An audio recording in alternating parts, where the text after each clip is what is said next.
Hello বন্ধুরা, আজ আমি তোমাদের কাছে চিংড়ি পিঠের দেখো রেসিপি নিয়ে এসেছি। এই রেসিপি করতে দেখো আমার কি কি লাগছে তোমাদেরকে দেখো দেখিয়ে দিচ্ছি। এখানে দেখো 2 কাপ ময়দা রয়েছে, হাফ কাপ দেখো সুজি রয়েছে, এলাচ দেখো থেতো করে রেখেছি।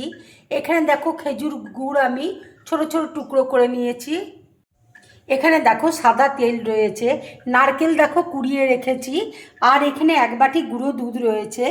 এখানে কাজু দেখো ছোট ছোট টুকরো করে নিয়েছি, আর এখানে লবঙ্গ রয়েছে। এখানে দেখো কিশমিশ রয়েছে। এখানে দেখো 500 দুধ আমি ঘন করে দেখো জাল দিয়ে রেখেছি। এবার দেখো একটা বোলের মধ্যে আমি ময়দা দেখো নিয়ে নিচ্ছি, সুজি দেখো দিয়ে দিচ্ছি। এবার দেখো আমি মিক্সড করে নিচ্ছি। অল্প করে দেখো নুন দিয়ে দিচ্ছি। এবার দেখো সাদা তেল দিয়ে আমি ময়ান দিয়ে দিচ্ছি।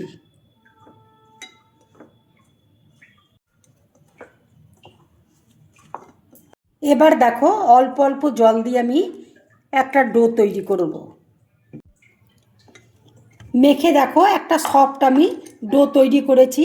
এইটা আমি আধ ঘন্টা দেখো মেখে রেখে দেব। এবার দেখো নারকেলের পুর আমি তৈরি করব। কড়াইয়ে দেখো নারকেল দিয়ে দিচ্ছি, গুড় দেখো দিয়ে দিচ্ছি।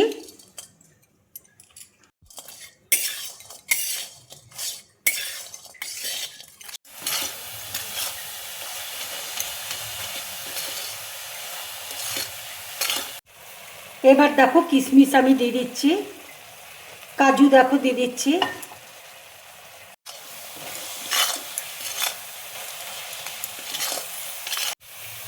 পুরটা দেখো হয়ে গেছে। এবার আমি গ্যাসটা অফ করে দিচ্ছি। দুধের মধ্যে দেখো 1 বাটি গুঁড়ো দুধ আমি দিয়ে দিচ্ছি।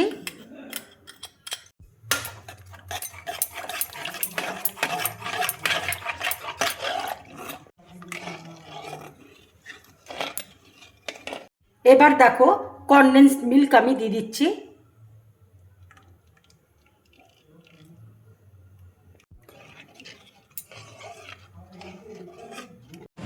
এবার দেখো লেচি কেটে নিচ্ছি আমি,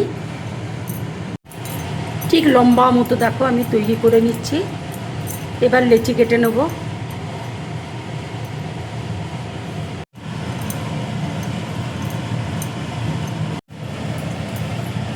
এবার দেখো ছুরি দিয়ে আমি ছোট ছোট কেটে নিচ্ছি।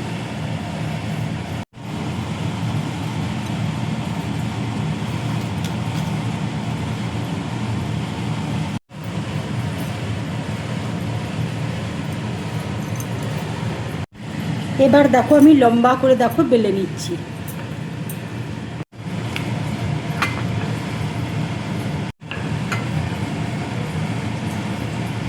এবার দেখো চিংড়ি মাছের আমি পুর দেখো দিয়ে দিচ্ছি। লম্বা করে পুরটা দিতে হবে।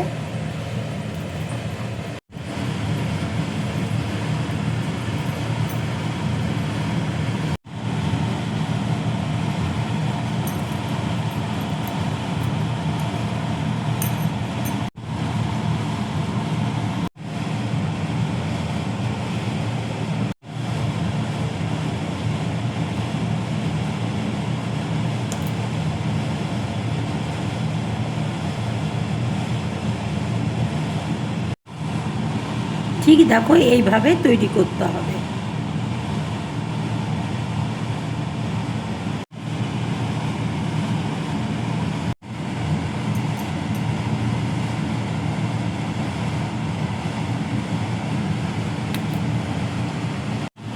এবার দেখো লবঙ্গ দিয়ে আমি চোখ দেখো তৈরি করে নিচ্ছি।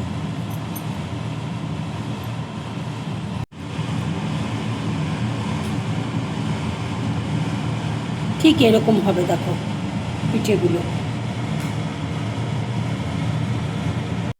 তেল দেখো গরম হয়ে গেছে। এবার আমি তেলের মধ্যে ছেড়ে দিচ্ছি।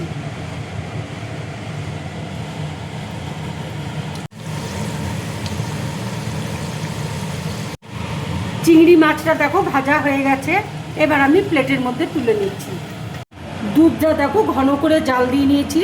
এবার আমি গ্যাসটা অফ করে দিচ্ছি। চিংড়ি পিঠেগুলো দেখো সব আমার রেডি হয়ে গেছে। দুধ দেখো ঘন করে জাল দিয়ে নিয়েছি।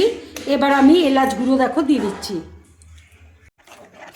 এবার দেখো গ্যাসটা আমি অফ করে দিচ্ছি। এবার দেখো দুধের রাবড়িটা আমি পিঠের মধ্যে দিয়ে দিচ্ছি।